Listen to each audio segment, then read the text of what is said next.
लोकसभा चुनाव 2024 खत्म होने के बाद उत्तर प्रदेश के कुंडा से एक ऐसी तस्वीर सामने आ रही है जिसे लेकर सियासी गलियारों में चर्चाओं का बाजार गर्म है। इस तस्वीर में बाहुबली विधायक रघुराज प्रताप सिंह उर्फ राजा भैया और समाजवादी पार्टी के नवनिर्वाचित सांसद पुष्पेंद्र सरोज एक साथ नजर आ रहे हैं। नमस्कार, बहुत स्वागत आपका एनबीटी ऑनलाइन में। आपके साथ मैं हूं ऐश्वर्या। लोकसभा चुनाव के नतीजे आने के बाद मेल मिलाप, बधाइयां देने का सिलसिला और अपना समर्थन देना, इन सब चीजों ने जोर पकड़ा हुआ है। सपा प्रत्याशी पुष्पेंद्र सरोज इस बार कौशाम्बी लोकसभा सीट से चुनाव जीत चुके हैं।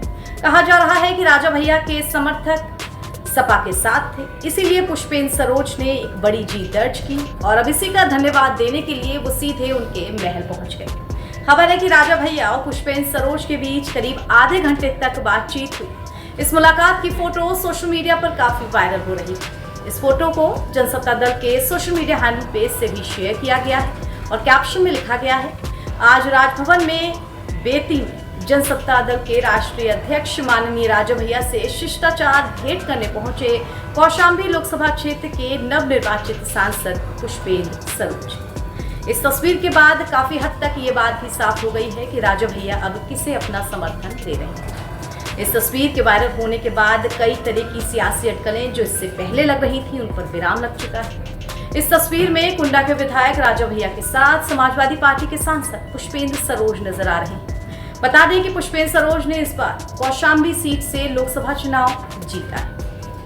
दरअसल लोकसभा चुनाव के दौरान अमित शाह और राजा भैया की मुलाकात हुई थी। ये सबसे पहली मुलाकात बेंगलोर में हुई थी। यहाँ अमित शाह ने राजा भैया से उनका समर्थन मांगा था। बातचीत तय हुई थी कि प्रत्याशी दोनों पार्टियों के मन के मुताबिक तय, लेकिन कुछ बात बन नहीं पाई। इसके बाद राजा भैया ने अपने समर्थकों के बीच ये ऐलान भी कर दिया कि वो स्वतंत्र हैं, क्योंकि राजा भैया किसी भी पार्टी का समर्थन नहीं कर रहे हैं, न समाजवादी पार्टी न भारतीय जनता पार्टी, तो वो किसी को भी वोट दे सकते। इसके पीछे वजह ये थी कि कौशाम्बी से जो सीटिंग सांसद थे विनोद सोनकर और राजा भैया के बीच का जो मनमुटाव है वो जग जाहिर था। अब राजा भैया ने जिस तरह उत्तर प्रदेश के विधान परिषद के जब चुनाव हुए थे तो बीजेपी प्रत्याशी के समर्थन में वोट दिया था।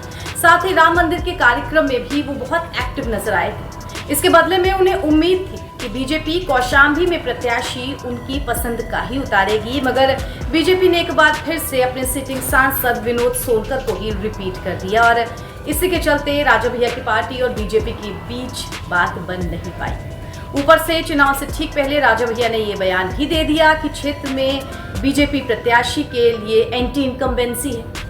इसके बाद बात आगे बढ़ी तो प्रतापगढ़ की अखिलेश की जनसभा में राजा भैया के ज्यादातर समर्थक सपा उम्मीदवार के साथ नजर आए। उन्होंने सपा के कौशाम्बी और प्रतापगढ़ प्रत्याशी के लिए समर्थन जुटाया। इतना ही नहीं, जनसत्ता दल के कार्यकर्ताओं ने अखिलेश की रैली में बढ़ चढ़कर हिस्सा लिया और अखिलेश के मंच से राजा भैया की पार्टी के जिंदाबाद के नारे भी लगे। ऐसे में अब जब कौशाम्बी से सपा के पुष्पेंद्र सरोज चुनाव जीत चुके हैं तो उन्होंने राजा भैया से मुलाकात की है और उन्हें अपना धन्यवाद दिया है। बता दें आपको कि 4 जून को जो लोकसभा चुनाव के नतीजे आए थे उसमें पुष्पेंद्र सरोज ने बाजी मारी थी और बीजेपी के विनोद सोनकर को 1.5 लाख से ज्यादा वोटों से हरा दिया था। तो ये थी एनबीटी में इस वक्त की ताज़ा खबर। उत्तर प्रदेश की राजनीतिक हलचल से जुड़े रहने के लिए आप बने रहिए एनबीटी ऑनलाइन के साथ।